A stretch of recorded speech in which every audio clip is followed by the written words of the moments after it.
오늘 이 아침에 우리에게 주시는 하나님의 말씀은 잠언 6장 20절에서 35절까지입니다. 잠언 6장 20절에서 35절까지의 말씀 제가 읽기를 시작합니다. 내 아들아, 내 아비의 명령을 지키며 내 어미의 법을 떠나지 말고 그것을 항상 내 마음에 새기며 내 목에 매라. 그것이 내가 다닐 때 너를 인도하며 내가 잘 때 너를 보호하며 내가 깰 때 너와 더불어 말하리니 대저 명령은 등불이요 법은 빛이요 훈계의 책망은 곧 생명의 길이라. 이것이 너를 지켜 악한 여인에게 이방 여인의 혀로 호리는 말에 빠지지 않게 하리라. 내 마음에 그의 아름다움을 탐하지 말며 그 눈꺼풀에 홀리지 말라. 음료로 말미암아 사람이 한 조각 떡만 남게 됨이며 음란한 여인은 귀한 생명을 사냥함이니라. 사람이 불을 품에 품고서야 어찌 그의 옷이 타지 아니하겠으며 사람이 숯불을 밟고서야 어찌 그의 발이 되지 아니하겠느냐. 남의 아내와 통간하는 자도 이와 같을 것이라. 그를 만지는 자마다 벌을 면하지 못하리라. 도둑이 만일 줄일 때 배를 채우려고 도둑질하면 사람이 그를 멸시하지는 아니하려니와 들키면 7배를 갚아야 하리니 심지어 자기 집에 있는 것을 다 내주게 되리라. 여인과 간음하는 자는 무지한 자라. 이것을 행하는 자는 자기의 영혼을 망하게 하며 상함과 능욕을 받고 부끄러움을 씻을 수 없게 되나니 남편이 투기로 분노하여 원수 갚는 날에 용서하지 아니하고 어떤 보상도 받지 아니하며 많은 선물을 줄지라도 듣지 아니하리라. 아멘. 오늘 말씀은 어제에 이어 계속 경계해야 되는 것에 대해서 소개해 주고 계십니다. 두 가지입니다. 경계해야 되는 것. 음행과 간음입니다. 어떻게 보면은 음행과 간음을 가까이 하는 것이 문제죠. 그런데 오늘 말씀에서 또 우리가 가까이 해야 되는 것을 하나 더 소개합니다. 20절에서 23절 보시면 가까이 해야 되는 것은 바로 하나님의 법, 하나님의 말씀이다 하는 것입니다. 가까이 해야 되는 것과 가까이 해서는 안 되는 것을 정리해 주셨습니다.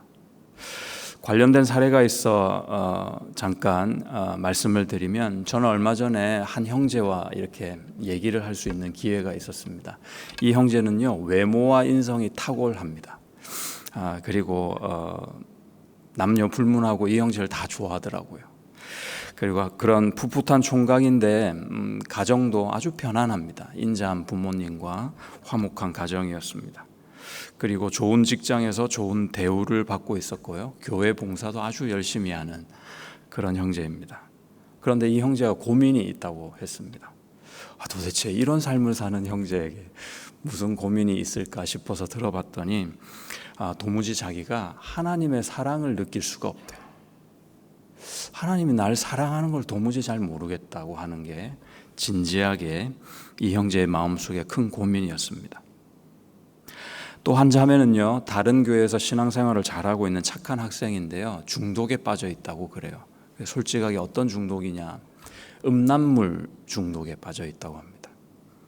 이 자매는 하루라도 음란한 영상을 보지 않으면 견딜 수가 없는 지경에 이르러 있었습니다.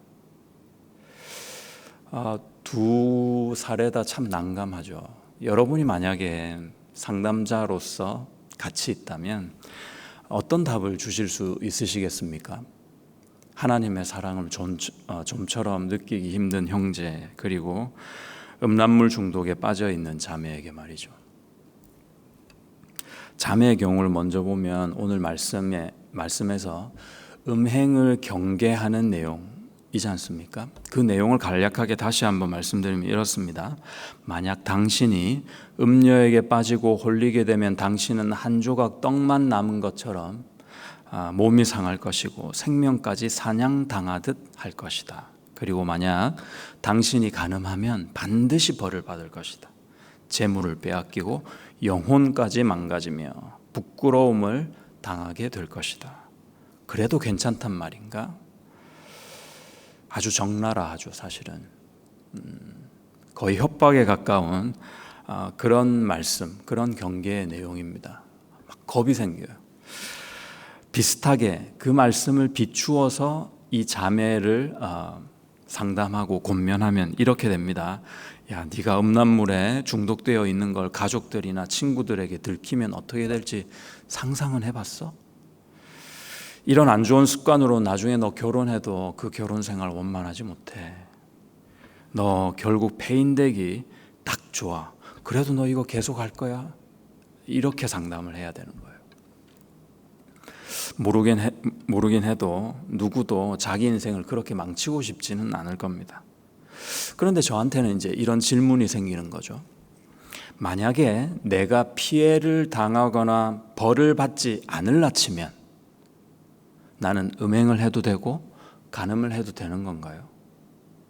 지금 오늘 말씀은 음행을 계속할 때 이런 일이 더 심각한 일이 생기니까 절대 음행은 하지 마라 라고 경계해 주는 아버지가 아들을 타이르는 그런 권면의 말씀이거든요.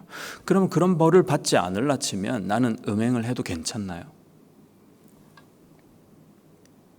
오늘 말씀은 마치 작은 어두움을 더 큰 어두움으로 가리고 덮어 누르는 듯한 느낌을 받습니다. 그런 느낌을 우리에게 주는 것이 사실입니다. 이것이 바로 행위 중심의 율법의 한계입니다. 두려움으로 길을 가게 하는 겁니다. 종은 두려움 때문에 주인을 따르지만 아들은 사랑으로 아버지를 따릅니다. 그래서 예수님이 오신 것이죠. 예수님이 이런 한계 있는 율법, 온전하지 못한 율법을 보완하고 폐기하시지는 않지만 그 있는 율법을 온전하게 완성시키러 오신 것입니다. 마태복음 5장 17절입니다. 내가 율법이나 선지자를 폐하러 온 줄로 생각하지 말라. 폐하러 온 것이 아니요 완전하게 하려 함이라. 간음죄에 대해서 예수님이 그래서 어떻게 그 율법을 보완하고 완전케 하시느냐, 이런 견지에서 새롭게 말씀하십니다. 마태복음 5장 27절 28절입니다. 또 간음하지 말라 하였다는 것을 너희가 들었으나 나는 너희에게 이르노니 음욕을 마음에 품고 여자를 보는 눈마다 그런 자마다 마음에 이미 간음하였느니라. 더 심해진 겁니다. 구약의 율법으로는 실제로 행위를 해야 죄가 되는데 예수님의 율법, 예수님의 눈높이에서는 마음에 품은 죄도 이미 그것이 똑같은 동질의 죄라는 것입니다. 간음이라는 행위가 문제가 아니라, 그 죄가 문제가 아니라 우리 마음속에, 너희 마음속에 꿈틀대고 있는 그 음란이라는 악 그 자체가 문제다. 예수님은 지적해 주셨습니다. 이 죄악에는 개인차가 있을 수 없다는 말씀이죠. 예외가 없는 겁니다. 그 악을 어떤 사람은 운이 좋게도 잘 숨기고 절제할 수 있었고 누를 수 있었고, 어떤 사람은 그것을 절제할 수 없어서 드러낼 수밖에 없었던 그런 차이는 있을 수 있지만, 너나 할 것 없이 그 죄는 똑같이 우리 마음에 있는 죄악에서 나온다는 것입니다. 죄인 우리가 집중해야 할 것이 그래서 있습니다. 결론적으로 무엇이냐, 나와 내가 저지르는 죄, 네가 저지르는 잘못에 집중할 것이 아니라 그 죄를 덮어 온전히 우리를 빛으로 인도하는 하나님의 하나님의 은혜에 집중해야 합니다. 하나님께서 우리에게 주신 온전한 의가 바로 예수 그리스도십니다. 그래서 우리는 죄를 짓고 있는 내 자신에 얽매여 있을 게 아니라 내 자신을 뛰어넘어 그럼에도 나를 받아주시고 사랑해 주시는 은혜의 하나님 예수 그리스도에 집중해야 한다는 것입니다. 이것이 복음이 설명해 주는 참다운 진리입니다. 마태복음 5장 48절, 그러므로 하늘에 계신 너희 아버지의 온전하심과 같이 너희도 온전하라. 어떻게 해요? 요한복음 3장 16절입니다. 하나님이 세상을 이처럼 사랑하사 독생자를 주셨으니 이는 그를 믿는 자마다 멸망하지 않고 영생을 얻게 하려 함이라. 아멘. 음란물 중독에 빠진 학생에게 제가 다시 물었습니다. 어떻게 하다 그렇게 됐냐고, 어떻게 하다 이렇게 심한 지경까지 빠져들게 되었냐고. 그랬더니 아이가 그날 거르는 날이면 도저히 잠이 안 오는 정도래요. 허전해서 잠을 잘 수가 없다, 이렇게 고백을 하더라고요. 그 말을 듣고 보니까 문제가 어디 있는지 쉽게 캐치가 되더라고요. 아, 허전함에 있구나 싶었습니다. 속이 뻥 뚫려 허전한 거예요. 온전한 것으로 채워야 하는데 잘못된 것, 허탄한 것으로 그 내면을 채우고 있었던 겁니다. 성장기 아이들이요, 단백질이 막 필요할 때 몸에서 신호를 보내거든요. 그런데 군것질하는 나쁜 습관이 있는 아이들은요, 그 단백질이 필요해라는 신호를 튀김으로 인식을 한답니다. 왜냐하면은 얘는 군것질하면서 맛있는 튀김을 통해서 단백질을 섭취했거든요. 그러니까 몸이 그 신호를 받아들일 때, 아, 지금 너는 튀김이 필요해라고 잘못 인식하게 한다는 거예요. 기억을 그렇게 하고 있어서 그렇습니다. 그래서 결국 그 아이는 영양실조에 걸릴 수도 있다고 하는군요. 튀김 속에 단백질이 없으면 단백질 보충이 안 된다고 합니다. 내가 죄를 지었을 땐 그럼에도 불구하고 나를 용서하시는 하나님께 집중하고 나아가야 하는 거죠. 내가 어떤 종류의 어두움에 있을 때 그 어둠 자체에 집착하기보다는 빛을 봐야 하는 것입니다. 그 빛을 바라보고 내가 방향을 맞추고 걸음을 걸어 나아가야 한다는 것이죠. 여러분, 창세기 1장에서 천지를 창조하신 하나님이 잘 이렇게 드러나 있는데요. 천지를 창조하실 때 그 시작이 빛이 아니었습니다. 빛 이전에 흑암과 어두움이 그 온 땅을 지배하고 있었습니다. 그 어두운 수면 위에 성령이 운행하고 계셨다 했거든요. 그런데 이 온 세상을 덮고 있는 그 어둠이 언제 구별되어 떼어져 나가느냐? 그것은 빛이 있을 때였습니다.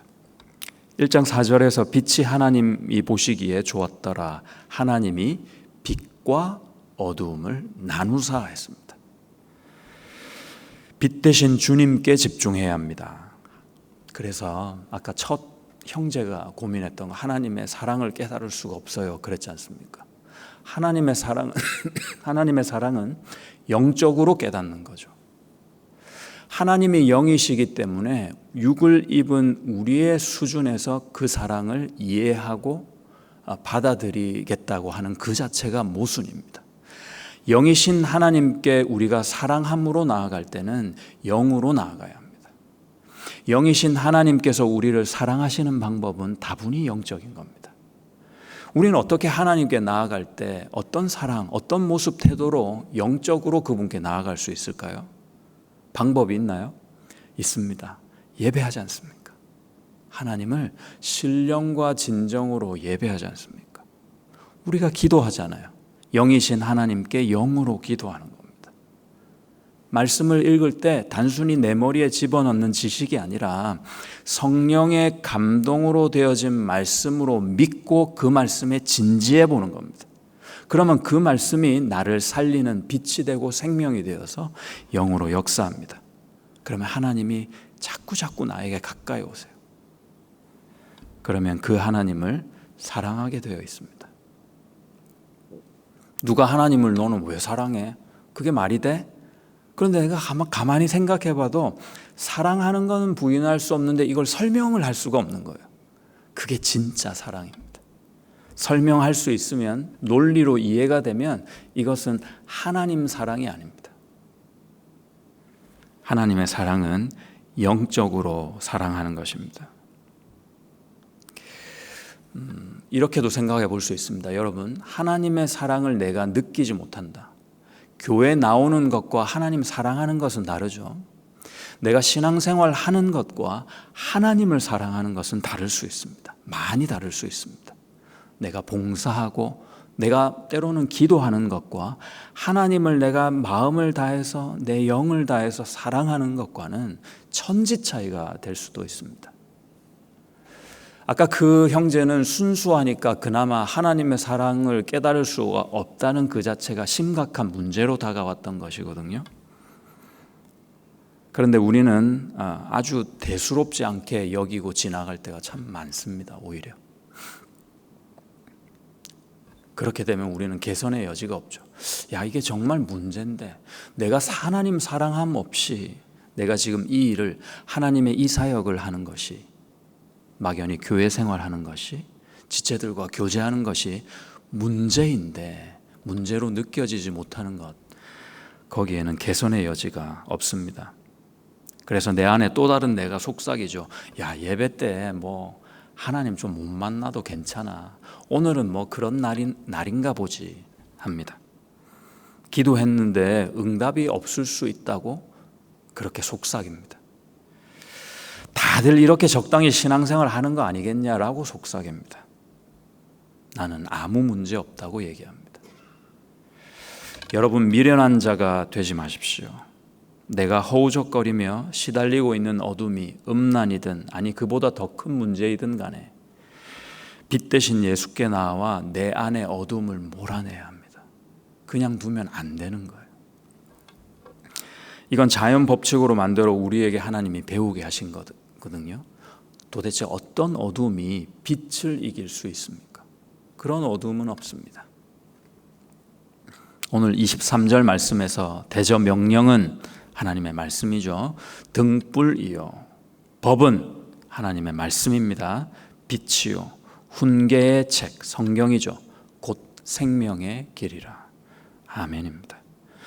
어둠을 피하지 않고 빛을 가까이 하여 반드시 승리하는 우리 모두가 될 수 있기를 그 예수님의 이름으로 축복합니다. 아멘.